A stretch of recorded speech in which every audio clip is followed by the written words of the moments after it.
Welcome, Kimberly and Stephen. It's good to have you here on the podcast. Thank you. Thank you. And we always start our conversations here with just a brief personal check-in. So I'd appreciate if you could both share with listeners where you're joining us from today and how you're doing right now at the levels of body, heart, and mind. And why don't we start with you, Stephen? Okay. As if I'd know, but okay. Yeah. Let me see. So I just mentioned it's 100 degrees more or less Fahrenheit where I'm sitting right now. So it's a little close, a little warm. We just got off doing chores with the sheep. And I've been doing interviews all day long. And we just picked up our new book this afternoon from the printer, which I haven't seen it yet. But they tell me it looks, quote, pretty good, unquote, which around here means spectacular.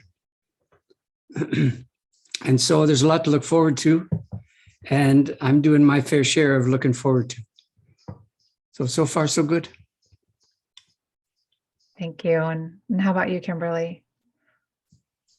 I'm in San Diego and I got home late last night after being away for 2 months. So I'm just landing and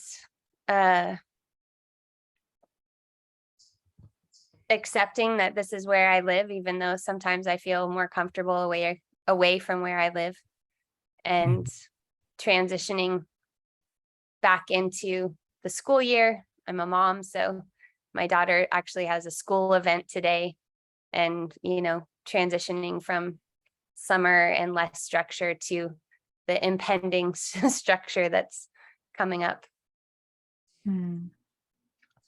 Thank you. And I don't usually share a check-in, but I feel like it would help me to just arrive here more if I did that today.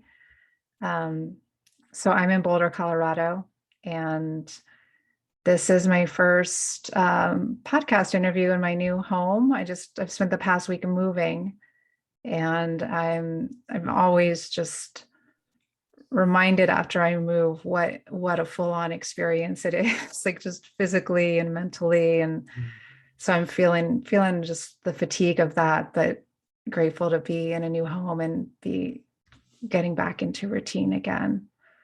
So I'm grateful to have this conversation with you both. I appreciate the work that both of you bring into the world and this co-creation that you have now with this new book that you're talking about, Stephen, Reckoning. And I'd love for us to take time today to talk more about that book.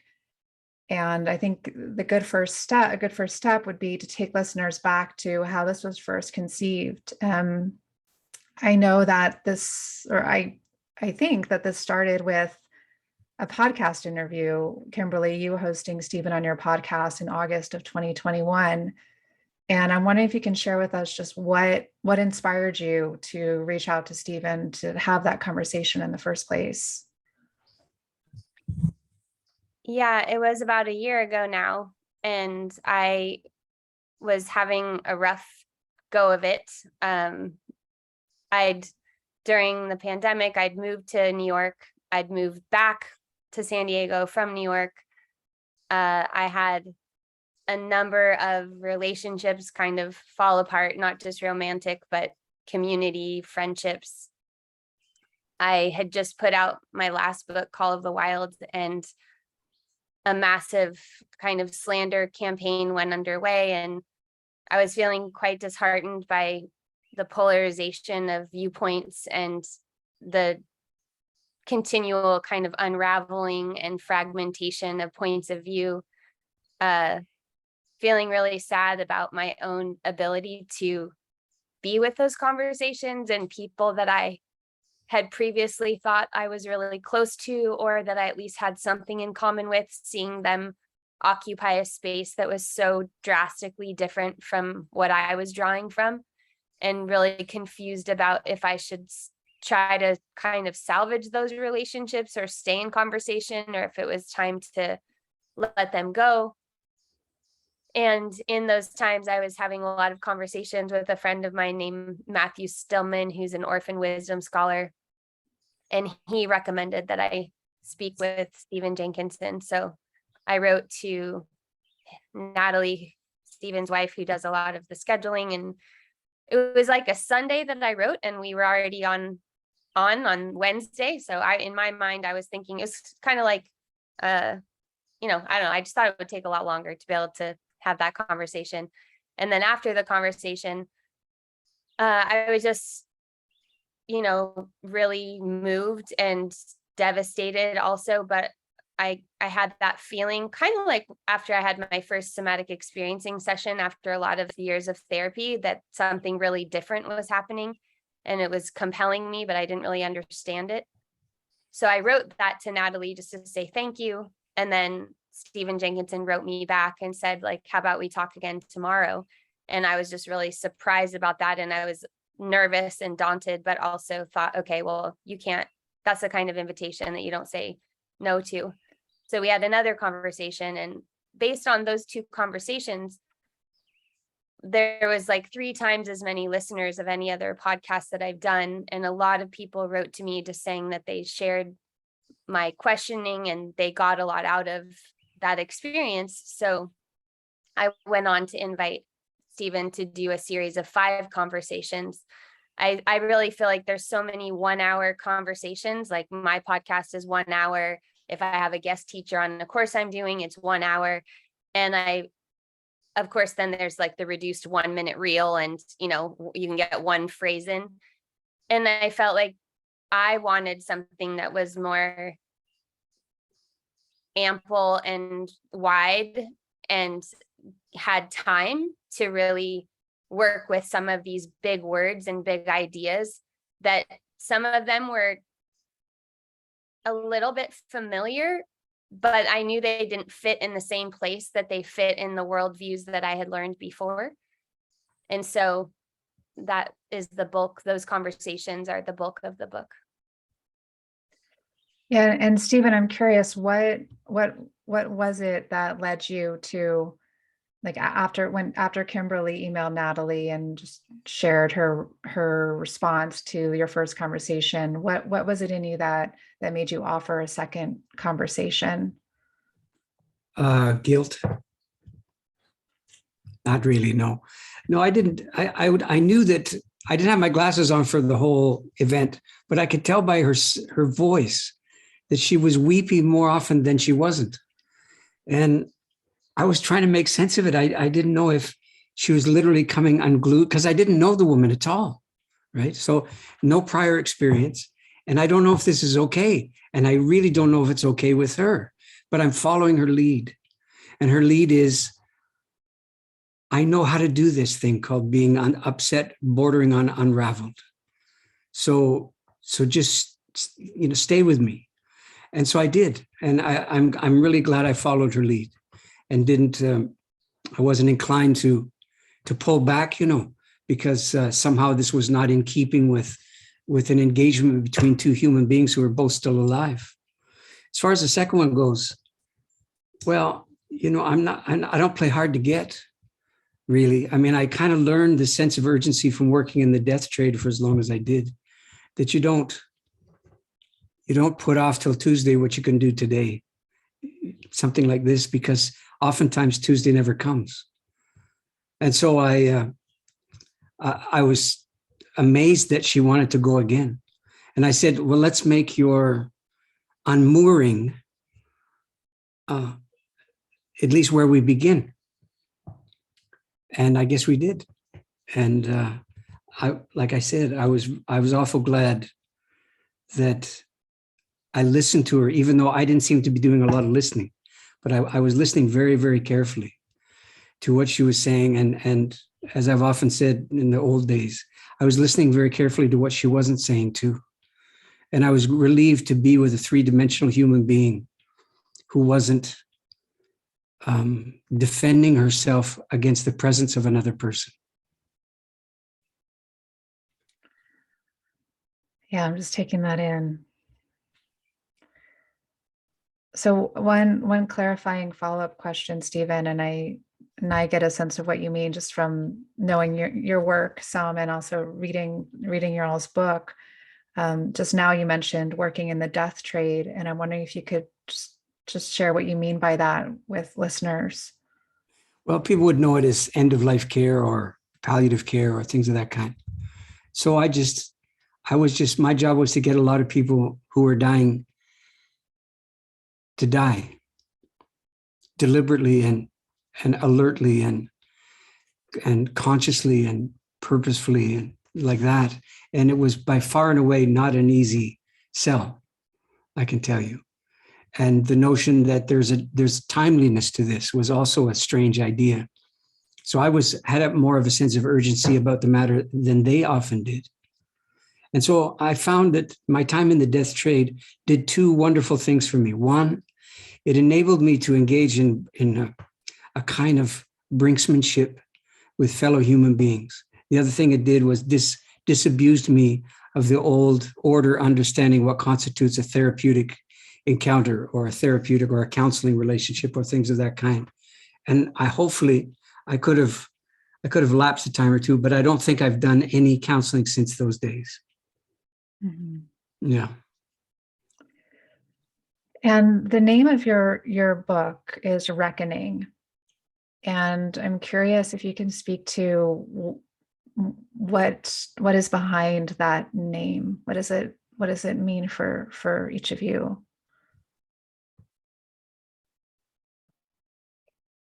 Well, it's the only one of Stephen's books that ends in ing. I have put a few programs and like my audio program, It Sounds True, has an ing, reclaiming the feminine. To me, it is an ongoing process, and those particular set of encounters and the letters that we wrote to each other are really getting underneath a lot of this more. I mean, there's so many ways that we can question ourselves right now and question what's happening in the world, and everyone is, I mean, that's what's happening all around is what I can see. But asking the right questions that are kind of farther upstream, to me, is where I'm at in my life of, okay, I've done this thing, but what's farther upstream to this? And okay, I've done this, but what's farther at the source? And so the reckoning felt like the process of what was happening in the interaction. And Kimberly, can you give an example of what an upstream question is for you right now? It's all I'm filled with them.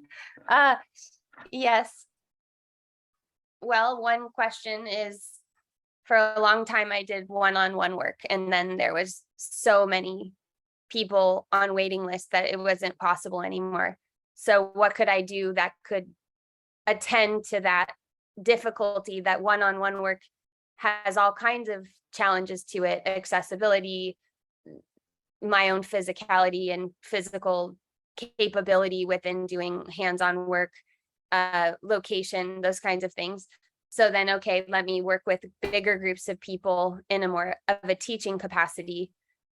Upstream of that, to me, is how did we even get to this place where, for instance, I could be a client in a therapy session, and my therapist says to me that I need to have, in order to do the work I do, I need a massage therapist and a counselor and a support team. And I think to myself, well, maybe I should do work that doesn't require that I have a support team of that variety. So then what does that look like? And then upstream of that is, what does it even mean to be living publicly, and is part of this world that we're in that is so much about the cult of one. And, as Amanda Montell said in her book, Cultish, it's like the mighty A algorithm. It's like we're the God and the practitioner at the same time. So then what do I do to contend with that, of building a culture that I want to be a part of, but probably won't ever really see, and that I want to, that might have the, and scraps is maybe a word, but at the same time participate in the world that's here now. Yeah. Yeah, thanks. And Stephen, what is reckoning for you? Well, on occasion, I trust the dictionary. This is one of those times. So as best as I can recall, it's something in the order of an account or an accounting, coming to grips with the ledger, if you will, the debts incurred, primordial and otherwise. It's another way of saying, so where do we sit? How has it come to this? That's what reckoning is. It's not condemnation. I mean, I think a lot of people would probably hear the word, see the word on the title of the book, and figure immediately it's some kind of, downward plummet into misery and self-recrimination. But nothing of the kind is there. That's not what reckoning is. Reckoning is a willingness to entertain the distinct possibility that A, things have not always been this way, B, they're not inevitable, and C, by virtue of the fact that we're citizens of a troubled time, we have to decide whether that constitutes an affliction that we bear or an assignment that we're answerable to. That's where I think the title comes from. Yeah, I love that distinction. Yeah. So this is a really rich read, and it's not something to be read lightly, and I feel like it takes time to digest. And so what I feel like would be, I think, the most helpful way to kind of frame it for readers is, like, Kimberly, you mentioned at the start of our conversation how in your original talk with Stephen on the podcast that there were like these big words or themes that you started to see in a different way. And I'd love for us to just go through some of what I pulled out as those words or themes, because I also felt like they were shared in a different context that is really intriguing and really important. So the first one that stands out for me is this concept of elderhood. And on page 159, if it's okay if I read your words, Stephen, is that all right? Sure. You said, on people's road to agedness in North America, something happened to their capacity to perform the elderhood function. I think something happened. I don't think it's thousands of years old. I don't think it's as old as capitalism or as old as the Bible. I think it's recognizable in our time. It didn't begin in our time, but it's modern, if you will. So, Stephen, can you speak to us more about elderhood? And if I'm getting it right, you're saying it's not about a person per se, but more about function. Right. Yes, thanks for asking. Not that I pretend to have the market cornered on the business, but I can come up with a few things at short notice. So here we go. Oftentimes in a time, especially like ours, where we're so personality cult fascinated, and the more unique and the more bizarre, the more compelling, the more hits, the better, etc. Elderhood is a very confounding proposition in a time like that, because it doesn't, let's say that it employs certain personalities for a very brief period of time, tolerates those personality types, and then moves on. That's the elder function from how it visits people point of view, is not a direct consequence of being a geezer. If it were, we'd be awash, in your country and mine, we'd be awash in elders. We couldn't bear the thought of another elder encounter, because it would be the course, the state of affairs. But this is far from the case. I'll go out on a limb and guess for both of you as well as for me. In fact, it's so scant and so hard to find that I have all but given up on the notion that people of my age constitute a catchment area for my pleas. And I've almost by somewhat reluctantly, but ultimately, I think I've come around to the idea that speaking with people of Kimberly's generation is frankly a better employment of whatever I'm capable of than people of my own age. People of my own age are looking for elders too. This is a grim proposition. I mean, at some point, you have to reach the age where you realize being on the take is no longer fitting. Trying to be the best you can be, all, that whole rigmarole. Surely to God, there's a statute of limitations on it. So if I come more directly to your question, then what constitutes the elder function? At the risk of cutting it short, it would be something like this. The elder is not a guide in any sense of that term, and not a life coach of any description, I don't think. They first of all, they don't instruct. No, they caution more than instruct, and it's their example that cautions, not their instruction. So elders are practitioners of kind of radical understanding what constitutes limit. They're practitioners of limitation. They're not people who are trying to extend limit until it's no longer recognizable as a properly conducted human life. You can tell what I'm contending with by saying such a thing.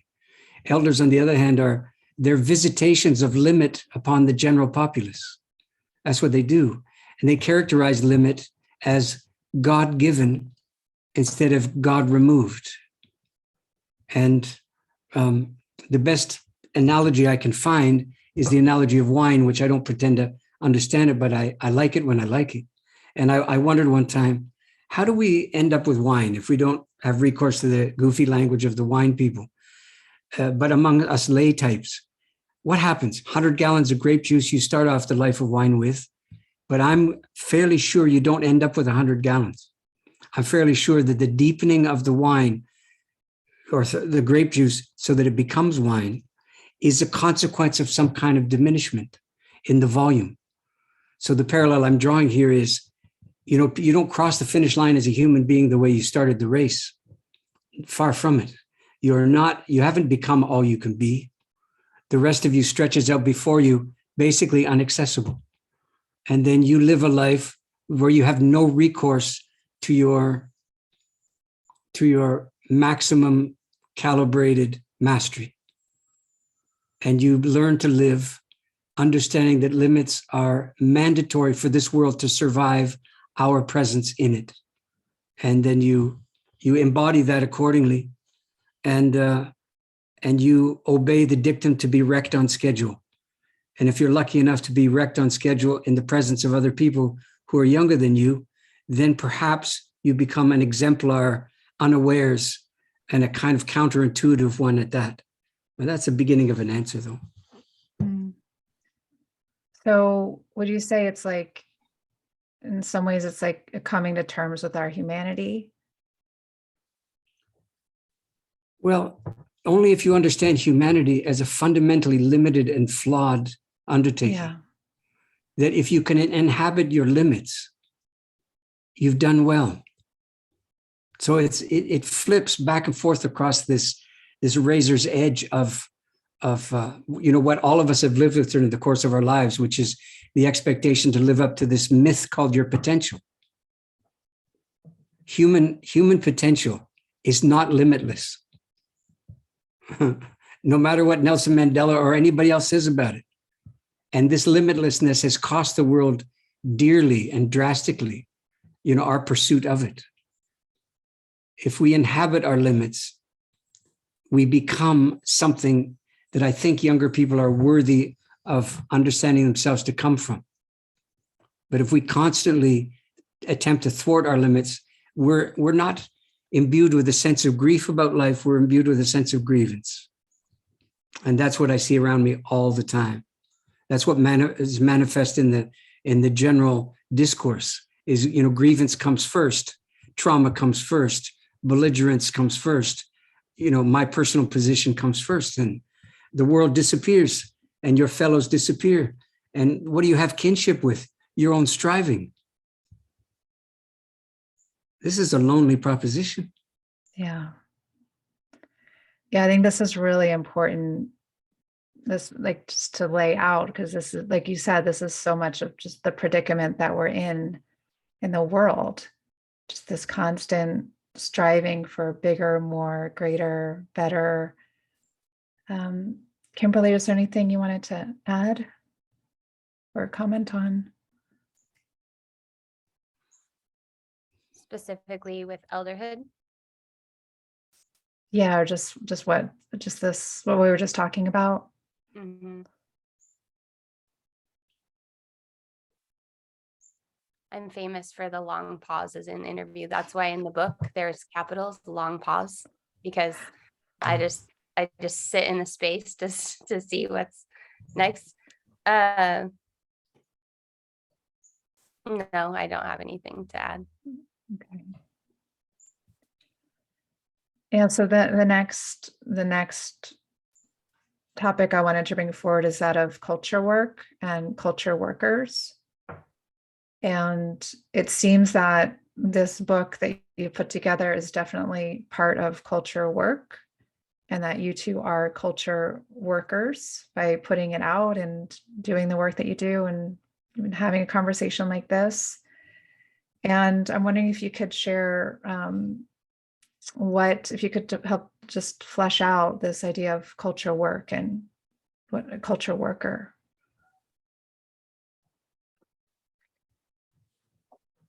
I hope that I am. I'm trying to be.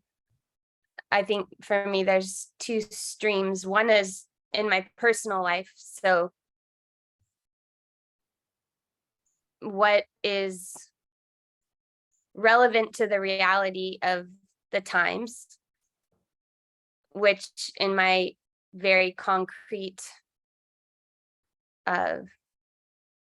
way of trying to figure this out was like, take the tiny piece of basically very dry dirt in my backyard and see if I could figure out how to make something grow there with the help of my neighbors. And all I was really told to do was put cardboard down over it and then put mulch over the cardboard. But even with an example that was that simple, I still messed up a bunch of times. So something very concrete and tangible like that.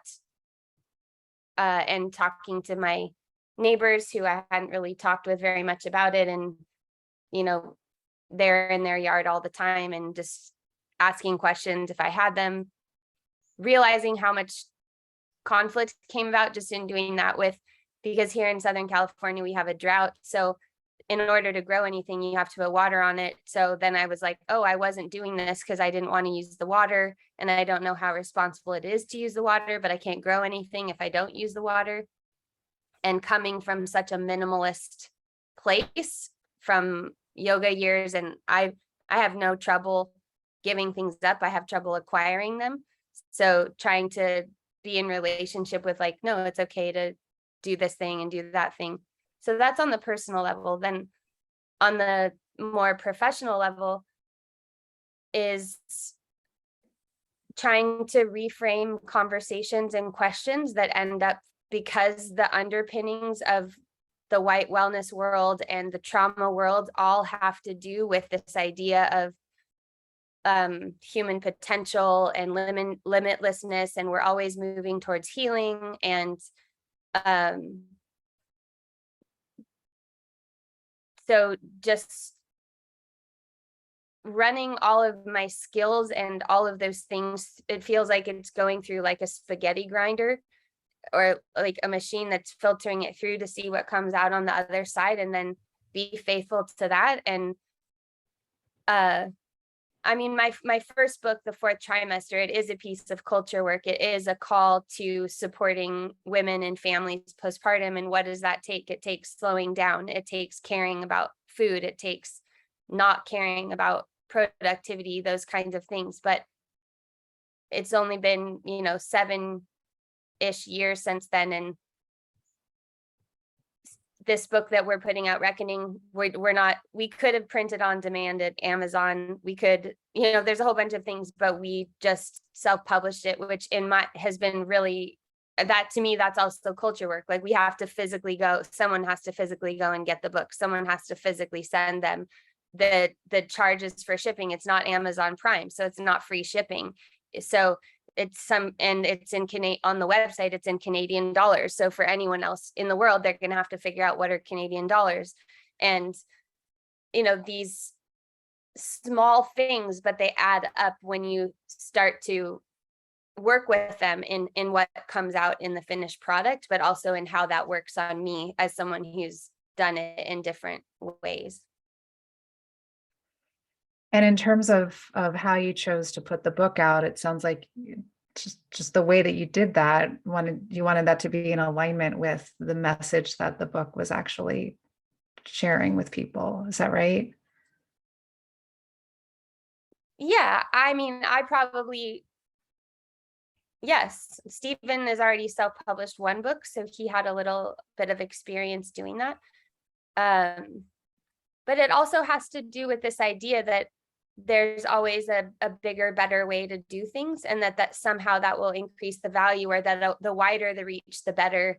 Because if you want to change more lives and you want to change culture, you better go big, because it's the world's going to shit. So we better do it fast, and we better talk to as many people, and be as efficient as possible in how we distribute the message. And I don't think that that's totally wrong either in some ways, because social media is a good example. It's I know it's bad for my brain. I know it's bad for my concentration, my focus, my sense of overall happiness. And do I use those tools to be able to build bridges to people who are elders, so that there's a familiarity with that work? The culture work is putting these complex questions in a balance, and then seeing what can come out of that, but also knowing that I'm not just, I don't know, it's all of this stuff is still hard for me to talk about, because some of it is intangible, but also just because it's not like I never cared about culture before. I've always cared about culture, and I've always cared about people. It's just that the invitation, or it's not even this, it's not exactly absoluteness. Just the idea of limit is it's so foreign in spirituality, in the circles that I've been in. Sure, we talk about impermanence, but still impermanence is well, you're not really going to die. You are going to die, but you're going to continue on anyway. So there's so many facets that come in at play. But for me, the culture work is not just thinking that one-on-one is the best that we can do, or one to group, but what is beyond that, and what are the ways in my personal life and in my business life that I can create something that moves in a direction that I would want my daughter to participate in, or if I ever have grandchildren. Yeah. And Stephen, is there more that you want to add to this concept of culture work and culture workers? Well, I would add to it only to suggest that I don't think either one of us chose straw dogs to destroy by what we did with the book. I don't think either one of us chose, stationary adversaries and just pounded away until they were destroyed, or anything of the kind. If you mount the barricade on behalf of culture work, it doesn't necessarily mean that you can't stand individuals. I mean, you kind of are one, but you're not worth much. I mean, Kimberly, what's the thing you sent me the other day in Portuguese? What is it again? Sozinho você não vale nada. We're not worth anything alone. Okay, it's a little extreme, but it's pretty alert though. Here's a good example. So when I was towards the end of my time in the death trade, the people who are dying more predictably, were what you would call baby boomers.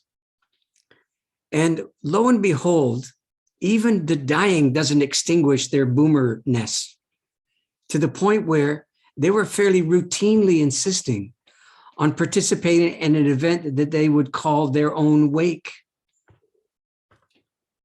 Now, the last time I checked, a wake needs a body, not a living body, a dead one. If you don't have a death, if you don't have an absence and a gap in the proceedings, you don't have a wake. You just have some cranky celebration of life thing. I call it what you will, another birthday party. I don't know. So they refused to relinquish their death grip on the meaning of their own lives long enough to watch other people participate in its creation. But that's what a real wake is. The meaning of your life begins to be assembled by people who wield a degree of authority about you that is absolutely breathtaking and unrecognizable to you in the time that you were alive. And that's how your life begins to appear, not in what you did, but when you stopped. And the rest of us begin to participate in the adjudication. Frankly, that's in there. And in the gross exaggeration and flat out lying that can ensue in the course of, when enough inebriation enables. Culture work needs a kind of body. It needs a kind of goneness to respond to, I think. Well, we don't have to go looking. We can talk about the goneness of elderhood. We can talk about the goneness of the commons and the fundamental understanding that the word company in English come from two Latin words, with and bread. The word literally means how we are with each other is transacted not in our unmediated direct relationship, like what we're doing now. Our fundamental relationship with each other is transacted through the world, through the materia of the world, it's mothered by the world, you see. So we need the bread of the world in order to begin to really approach each other in a way that becomes recognizable and culture making and world friendly. Those are some of the criteria of the work, I think.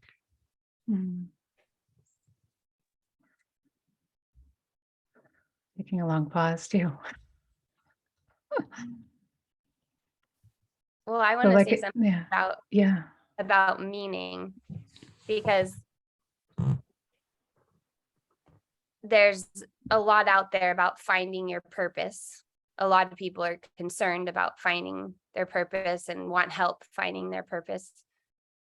And there's also, like in the Jungian realm, there's this thing about meaning making, and that's a positive thing. That's like, we should, you want to make meaning of things. And then in the somatic experiencing realm where I come from, it's like trying to get out of thought-made meaning, trying to loosen what we think is meaning and learn from a different orientation, whether that's imagery or sensation or movement, that we're letting other parts of the world inform us of meaning. And so this is just more of still a wondering, because the other day, for instance, somebody that I was working with as a practitioner asked me to write my own eulogy. And I've had friends who are still alive who have asked somebody to give them a funeral as a ritual so they could hear what everyone said to them, or like to have a funeral of a certain part of their life as a ritual. And yeah, so I'm just wondering about the role of meaning and how important it is to try to make it. If it's something that Gordon Lish just says we're like pathetic little meaning makers. So obviously as humans, it's something that we're just driven to do. But I guess how we do it, it feels like that is a keystone of misdirection, that we interpreted that as something that we're doing, like one person is doing with oneself, instead of that somehow we're making it together. And not together because I hire someone to make it with me. Together because we're in a common relationship, area, space, project, and therefore the meaning arises somehow that way. Indeed. You prompted me to think that the notion of agreement is overspoken in terms of community. I think it's not required. What is required is the ability to proceed mutually as if certain things are so or necessary or missing. And that's a different form from finding yourself fundamentally in agreement with another person. I don't think that's all that necessary. I mean, I don't think Kimberly and I agree on a tremendous number of things. And there's some relief in being able to participate one with the other without the prerequisite that we simply avoid the things that we don't hold in common. We have no obligation to hold the majority of the world in common in order to be able to work together and try to be useful, while we still can. Yeah, and it's often said, like with intimate relationships, that the more conflict you have, and or that conflict is a sign of a healthy relationship, because you're willing to disagree, and not just brush things under the rug. But I think you got to go beyond willing, and you got to talk in terms of capacity. Yeah. Fundamental disagreement is a capacity. It's not a gap in understanding. It's not a temporary condition that has to be overcome by all kinds of mutuality. It's really an ability to let stand what isn't you, or the incursion upon what was it? Kimberly, you remember this phrase better than I. The incursion upon infinity, which is the presence of another person, something like that. That's the ability to surrender infinite possibility in terms of the wouldas and the couldas and the shouldas for the sake of engagement with a given, specific, and time-limited thing called the other person. I think that's what we did.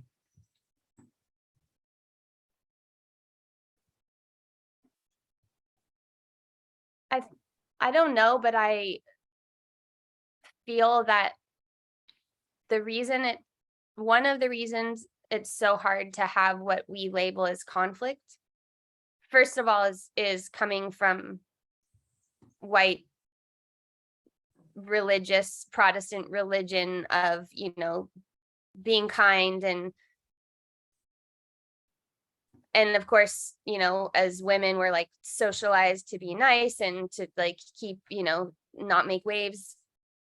But I see it over and over again when I'm in Brazil, that people get in really big arguments about things that for me would want to just tell them to just absolutely go to hell and like not ever want to talk to them again. In fact, this happened to me in my last trip. Somebody like they lied to me and like put one over on me. Then I found out about the putting over, and then they apologized, but I was just like, oh, I don't want your apology. Like, you jerk, like you're such a jerk. And plus I couldn't really communicate that well about that quick. But then when my partner started talking about it, he was just telling them exactly what they did wrong. And then they were like, well, we don't want to, you've been a great tenant and we don't want to make you. And he's like, there's nothing wrong here. I'm just telling you, it can't be like this. Well, we don't want to, No, like this is good. It's just that you can't do this. And I think it's because it's not so disposable. The relationships aren't so disposable. You can't just move on and go have a relationship with someone else. You're going to have to walk down the street and see that person frequently. And so you need them for something. So if you need them, you can't just automatically dismiss them. And there's so many ways now that we can just dismiss people. Yeah. Especially online. I mean, I hear these weird stories of women who have 2-month online chatting with someone and then never hear from the person again, or meet up a few times and then that's it. There's no real consequence for if you're not having to rely on anyone for certain functions. It's very transactional.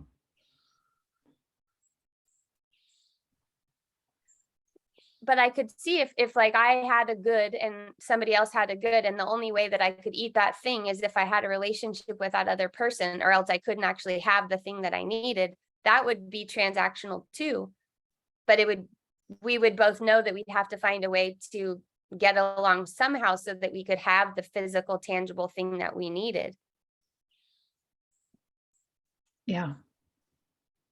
When I moved here to the farm 20 years ago, it was a crackhead of a place. It had been so drugged by the green revolution, all the chemicals and so on, some years ago, but still, I mean, it was almost sterile. It was so overly helped, if you will.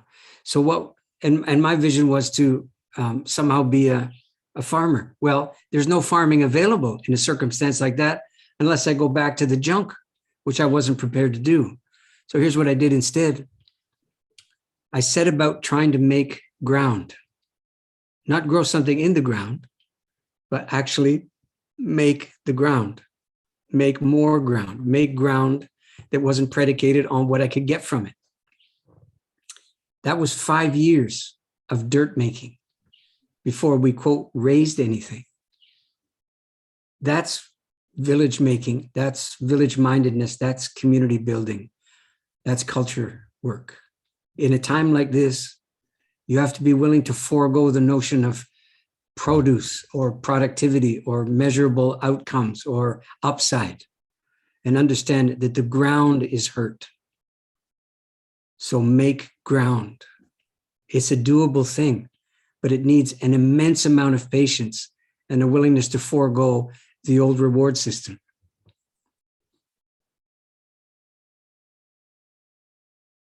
And get along with people who live down the block. Yeah.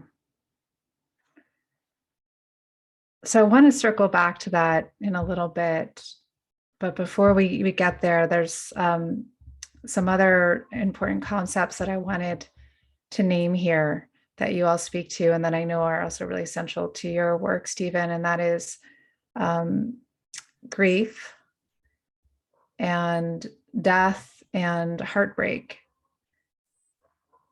And, and all of these are they're just part of human existence, very taboo and just adverse in our dominant culture, and also just so in our faces these past few years. Can you speak to these concepts, these states, these experiences, and why they're so important? Sorry, grief, and heartbreak. Oh, heartbreak, right. Why would I leave that one out? Yeah. Well, they're, they're right up there with food. It's another kind of Maslow's hierarchy. To me, it is. These things constitute the capacity to belong somewhere and to someone and to a time. Minus any one of those things, I don't think you have belonging. You have transience and you have dealing and upside. I mean, I remember Kimberly, she wrote me, told me that she had, or it was maybe in our conversation, that she had written a book in which she went to the index, I guess, and investigated how often the word grief appeared. Do you want to tell the story? You could tell it better than me. Well, in the Call of the Wild, I just got curious how many times I wrote grief, how many times I wrote anger, and how many times I wrote sadness. And, that book is primarily about anger, and anger as a important reparative experience. Nevertheless, I have a whole chart about emotional signposts and which physiological states correspond in the autonomic nervous system with the emotions, and grief isn't on that chart, which I'm really happy about because I didn't really know anything about it at the time. So I'm glad I didn't try to extend myself into that realm that I didn't really know anything about. And so now I understand it differently, and I understand it as a substrate. I think grief has a pejorative term. So even even though it's getting refabricated lately, and it's all around, people will say, well, yeah, grief, because grief is love, and grief, yeah, grief, because grief is gratitude, and yeah, grief, because grief is beauty, and they're the same thing. So maybe we need a new word, but the importance of grief is that then it distorts all of those other experiences. So it's as if it's like sitting on top of everything, since we don't have a collective understanding of how grief works in the culture, what we might do together in order to experience that grief. Then in technical terms, we might call it misdiagnosing, but in just human terms, we get all of these distorted experiences that then we think are something else, but are actually that we don't have an experience, the skill, the practice of grieving. Right. And that's in the support. We need support to grieve. Well, indeed, but that's not going to come first. It's not like there's a supportive atmosphere and then the thing to support miraculously appears and draws down the supportiveness. I think it's the other way around. I think you cultivate the capacity unsupported or nominally supported. You cultivate the capacity with no reward in place for doing so. The capacity for grief. I mean, in the death trade, people routinely avoided grief as a lunge towards, quote, optimal mental health, considering the circumstances. If you can believe it, I'm telling you. And it happened over and over and over again, to the point where, I mean, they made a film about me, the National Film Board of Canada here. And the name of the film was Grief Walker, because the director of the film ascertained that in effect was my job description. And he wasn't wrong.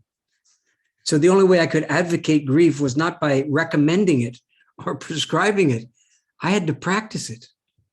I had to practice the capacity of heartbrokenness, not as a surrogate for somebody else's, but as some kind of devotional practice that was available by virtue of the example that was manifest before us. And this is absolutely counter to the typical psychological preparation that dictates that your life as the counselor has no business really fundamentally appearing, in your work with another person. It's what do they call, I even can't remember the language anymore. Transference and countertransfer and all that malarkey, And my grief belonged in the death room of a fellow human being. That's what I'm saying. It belonged there, and I had an obligation to see to it that it was there. What I didn't have an obligation to do, and frankly, no right to do, was have recourse to the dying person as a surrogate for my inability to live this authentically and employ their dying to somehow get my yayas out. I had obviously no right to do that, but I certainly had an obligation to participate fundamentally in the dying of a fellow human being, and in so doing, contribute a little bit to the meaning of it.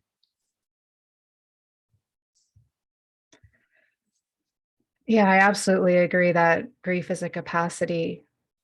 And that's how I came across your work for the first time, Stephen. It was about 4 years ago. And I was living in California at the time, and you were coming to speak in Ojai. And I had just moved there, and I had reached out to, I was going through a lot of grief. I experienced just several serial heartbreaks. And I was searching online for grief rituals because I had done one here in Colorado that was really, really supportive. And I came across a woman there who was running grief rituals, and she told me about your talk and said, I think you'd be really interested in his work. And it just really resonated with me. And I watched Grief Walker at that time. And just like you're saying, I feel like those years of intense grief just grew my capacity to be in it, and now to be with other people when they're in it. And it's and also to be in these times where there is so much grief and heartbreak. Whereas if I hadn't gone through that, I think I would be relating to this moment in time in a very different way. Yeah. I would have to say, if we're playing a little bit badminton with the concept here, that I'm not persuaded myself that there's all kinds of grief and heartbreak around. Now that might sound bizarre, I don't know, but I'm genuinely not persuaded that that's the case. Grievance, the convictions around trauma, yeah, the sense of privilege and anti-privilege and counter-privilege and privilege and all, yeah. The sense of not belonging, not trying to find, I can't really find my home, I'm not living up to my, yep, that's all there. But none of that shit's heartbreak. Heartbreak requires the engagement of the heart, not the choice range, the heart. And we don't have, in contemporary North America, we don't have any sophistication in how we speak about the so-called inner life. We have no distinction available to us to make between heart and spirit and psyche and soul. And I mean, this is just,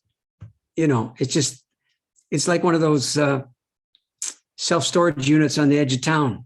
Like you open the door, oh my God, there's all your shit. That's basically what the inner life, I think, is in North America. And so I'm not willing to credit the general population with the capacity for grief, the entertainment of grief, the engagement with grief or heartbreak or any of these other, high-end mandatory human encounters. That needs work. It doesn't need the aversive posture of the great grief bypass that so much self-improvement embarks upon. Yeah. And it's like, I feel like there's a big connection between grief and limitation. As I can just speak from my own experience, it's like grief really brought me face to face with my limitation and helped me make peace with my limitation in a lot of ways. Although, of course, that peace itself is probably limited. So don't leave that part Yes, out. exactly. Yeah. Don't leave, and the capacity for grief's a little limited too. So there's that. Yes. Yeah. And then you get heartbroken just because you haven't got it straight. And just because another 4 years have clicked by, and God damn it, you're still kind of, you need that stuff in there to give you a sense of urgency about the whole proposal to be human. And my great good fortune was I accompanied so many fellow human beings who are flat out dead. Right? Now I can't escape their example. And their example informs me. And the information I glean from it basically is a sense of urgency minus any content. The translation I still have to do. I'll tell you a little story from the other day. Taking up too much time here, I'll stop with this. I'm falling asleep, but I'm not asleep yet. So I'm in that moment, where you're kind of alert that you're not asleep, but you're sure not awake. And I don't know what you call it, but it can be magic hour. And in that moment, I'm going to call it a voice. I don't think there's any speaking because I have to translate the event into the sentence I'm going to tell you. But it came to me and it absolutely embossed me in some fashion. And it simply said this, it's going to sound very benign. It said, far as we know, that's how it began. Far as we know, who's we? I don't know. But as far as we know, so already it's collegial in some fashion. It's leaning in close to me like I'm doing to the camera and saying, as far as we know, you only get one shot at this. And then they were out on to the next house like Santa Claus or something. I don't know. And that's what I had to lay there with, this great heartbreaking realization that as far as we know, we get one shot at being alive like this. I mean, obviously other people claim to know otherwise. I'm not one of them. So then what does it mean? And what are you doing? And what are you waiting for? These become questions that are genuine questions and not provocations to aimless gestures of wild activity. And I'm very glad for these kind of visitations. They're very stilling, I have to say. And there is sadness afoot in it because you look across the pillow or across the cornflakes or across the breadth of your days and you say, God, I've seen more of life by far than I'm going to see. And then you start doing the math on, are you going to make it out of the 2020s? Are you? What's the likelihood for me to do so? It's not vast. So all these things are very stilling, no? And this is as important to the cultivation of the capacity for grief as any particular activity might be. So I'd recommend Heartbreak, but in order to do so, the heart has to be involved. You can't decide on Heartbreak, because if you do, that's not what it is. It's another strategy for contentment. And earlier in our conversation, and I'm forgetting the exact words that you used, Stephen, you talked about how we have a choice between just seeing this time as something I'm paraphrasing. So as an affliction versus an assignment. Yeah, affliction versus an assignment. Right. So if we're to take this on as an assignment rather than an affliction, just to orient listeners, like, I know this is a vast topic, but what could that look like? I smell a how-to question coming around. Or just like some practical things just to take away, and I know that's kind of like against what this is about in a lot of ways, but I think you understand what I mean. I think I understand what you mean. Yeah. And I'm not going to answer the question in the terms that you've asked it. Yes. I think you had a sense of fine. it. Yeah. Yes. Well, I don't think solutions belong in the discussion we're having here. I mean, I suppose there's a time for them, but I'm not really just that interested in them. It's like near-death experiences. Not that interested. Why? Near-life experiences are the ones that concern me. That's why. But not to be completely flip or cavalier about the thing, I would say this to you. So there's a younger woman who's in touch with me, and I don't know exactly why. And she wants to have a kind of encounter that others lean in on. And I don't know exactly why or what the content is.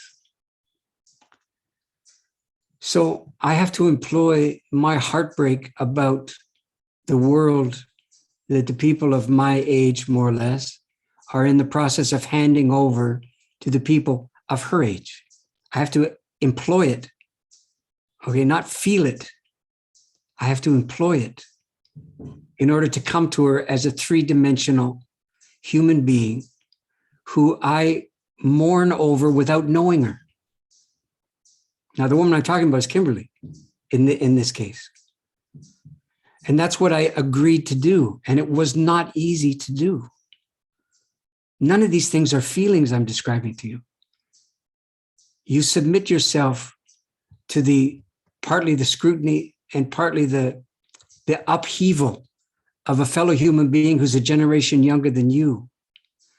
You participate to some degree in an acknowledgement that you have played generationally some part in their upheaval. Whether they see it that way or not, you do. And you have to translate that into what? A sense of personal responsibility to this person? Not at all. A sense that you have to rescue them somehow from the slings and arrows that are about to befall them by virtue of the world they're inheriting? Not at all. Then what? First of all, you see if you can be in the same place. Second of all, do you have the capacity to see the world that they see? Not see them. See the world that, in this case, she sees. And she let me down easy because she said at some point in one of the conversations, I don't have that big a grudge against people of your age. So kind of all the steam went out of the urgency. And I kind of had to sustain the grievance on her behalf in order to make the point at all. But that's one of the ways you do it, you see, is you don't, what constitutes a cult? Answer is everybody believes the same thing, more or less at the same time, at least overtly. What constitutes a healthy culture? No crazy people? Absolutely not. Lots of crazy people in a healthy culture. A healthy culture is is recognizable by the fact that not everybody's crazy at the same time. There's people who's crazy because it's their turn. And there's people who are not, and they have heavy responsibility vis-a-vis the crazy people. I'm using the word crazy, just quickly here. So these are all actions I'm describing. So I don't have a list for you or for anybody who's listening about how to do this, but I haven't hidden from it in the entire conversation. I've done my best to manifest and incarnate what I'm advocating so that you don't have to look further than my meager example to get an idea of what I'm talking about. Yeah, and it comes back to when you were talking about the function of elderhood, how it's about example. Yeah, it employs example. The examples are critical, but not encyclopedic. Yeah. I mean, much of your example leaves a lot of important stuff out, and so you leave room for other people. You don't try to, cover the waterfront as an elder type. You just have your cranky little corner, and you just make your case over and over and over again. Yeah. Kimberly, did you want to add anything? Towards the end of the book, Stephen and I write a letter to one another, but we didn't read each other's letters. We just pressed send at the same time and each sent them to each other. And one of the things that he talks about in that piece is father hunger. And is there an absence of fathers, or is there an absence of the ability to be fathered? And I think when people hear and anyone who's listening to this podcast wants to be a part of the solution, relates on some level to heartbreak, even if they don't know how to do it well, or they're confused by the conversation, but there's something that's calling people to hear it. And so then our mind kind of goes, okay, well, then I better find an elder, or my mind went to, I better find one for my daughter, or go to some place where there might be a better chance that she might find one. But we could also look at what it means to be elderable. How can we make ourselves somebody who could be eldered, no matter what age we are? And to me, there's something related there. Because some of the time it feels like there's just kind of a spray gun going around targeting wherever that spray might land. I just heard that there's now a book called Mother Hunger that came out last year. It's like, well, then we're just hungry for everything, just like we're just hungry. So what if there's some thread that someone heard throughout the conversation that might give them a sense of, because we're not going to get an immediate reward from it. Like, my backyard still looks terrible, and I don't know if it'll take me 5 years. I don't even know. That was the other thing. One of my thoughts was, why do I even start? I don't know if I'm going to live here that much longer. Right? Like, well, should I put cardboard down and do this thing that the next person might not like, or that my landlord might be mad about because it looks different than everyone else's yards? Or do I do it anyway, not knowing what the future is? Because that's one way that I can relate to the place where I am, and that I could begin to make ground.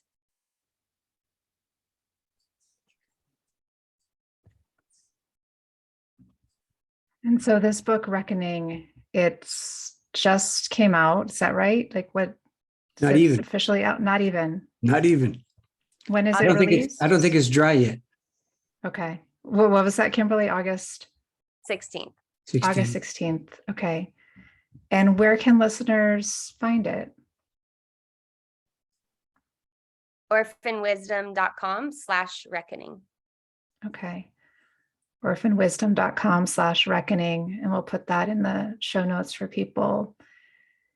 And is there anything else that you want to share or to leave us with today? I know there's been a lot of jewels here.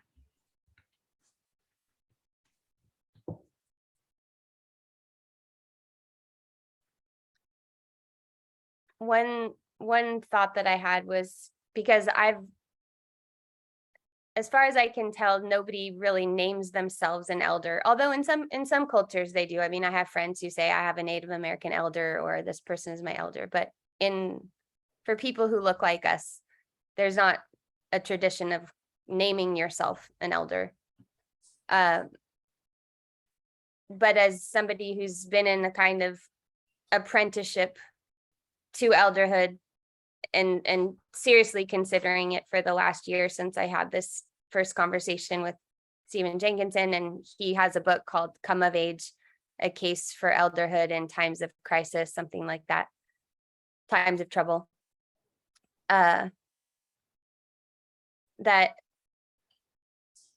I've had to I've had to hold the tension of letting my language be changed, and the meanings of words that were sort of knee-jerk parts of just a framework that I wasn't even sure that I was operating from.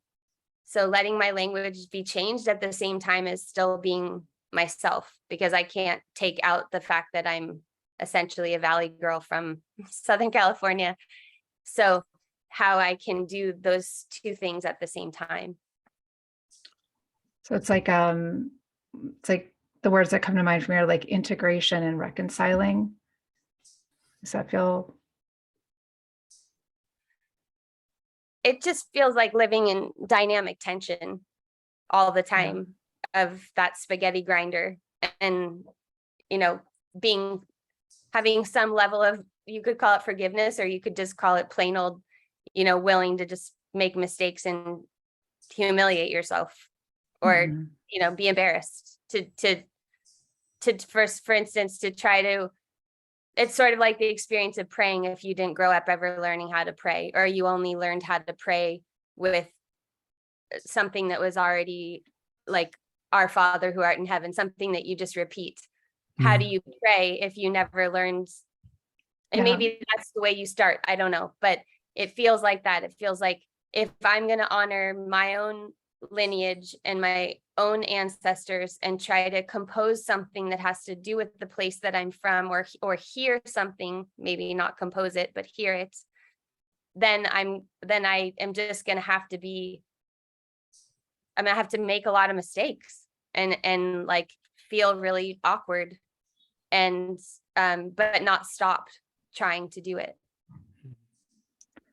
Yeah, and I appreciate your willingness to do that, and to do it just out loud and in public. It's inspiring. And I hear you uncomfortable.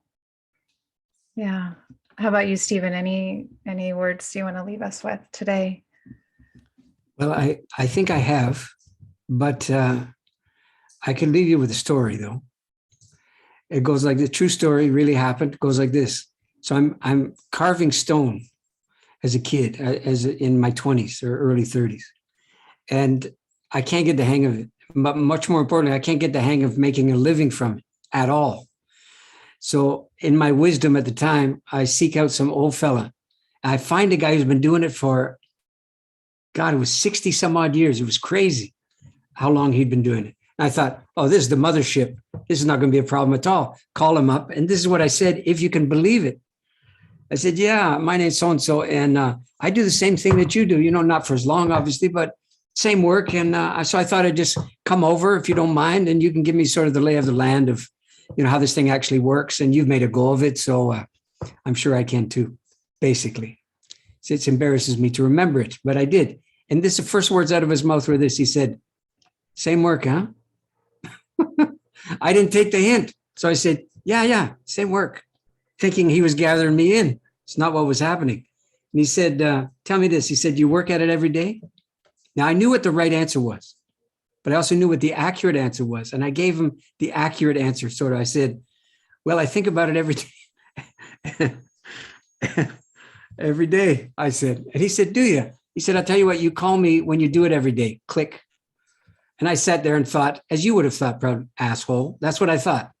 And suddenly he wasn't the esteemed guy who'd been doing it for 65 years. He was an uncooperative old fucker. That's all he was in my, great, vast capacity for esteem. So I'm telling the story at my expense. I hope this shows. So I decided I got this bit between my teeth. I was smart enough to know that I wasn't done. Let's put it that way. And so I worked for 2 weeks every day. And then I called him again. 2 weeks. That's not every day. That's 2 weeks. But anyway, that's all I had. So I picked up, got the phone. Phone rings. He answers it again, just like he did. I said, hi, and he cuts me off. He says, I know who it is. I said, okay, well, look, I know it's only 2 weeks. And no matter what you say to what I'm going to ask you now, I'm going to keep going. I'm going to do it more or less every day. But I hope this is good enough for you to just knuckle under and let me come over. See a different tone second time around. And he said, if I say no, it's not going to change anything, is it, in you or about you? So I'm going to say yes. And that's not going to change anything either, because you're going to have it your way. So here's what we're going to do. I'll tell you where I am. You're going to come over. I'm going to tell you everything I know, but I mean everything I know. But here's the problem. You're going to be disappointed because it's not going to take nearly as long as you're counting on. I can tell by what you're saying, but we're going to make a deal, and it's going to be right now. That's my end of the deal. Here's your end. You don't keep any of what I give to you to yourself. And I mean not any, because if you do, he said, he's a very proper Englishman, right? He said, if you do, living or dead, he said, I will find you. I will haunt you. And living or dead, I will haunt your ass to kingdom come. If you keep any of this to yourself, you still want to come over. And I did. And the reason I'm telling the story is because my encounter with Kimberly allowed me to keep my vow to that old man.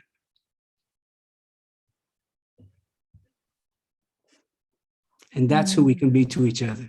And she didn't even know that, but she did it anyhow. By being willing, as you said, or as she said, to be more than a little uncertain of herself. See? And the old man gets honored by virtue of the vow I made to him, and I don't get haunted for another 24 or 36 hours. It's a pretty good deal, really. It is a good deal. Yeah. Yeah, thank you for that story. It's a great way to close. So I appreciate both of you and the work that you're doing, the examples that you're living, and this book, Reckoning, that you've created together. And I thank you for your time and being here today and sharing your wisdom with us all. And you for yours. Thanks so much. Thanks, Sarah. Thanks, Kimberly. Thanks, Stephen. Be your one true glorious self. Me too.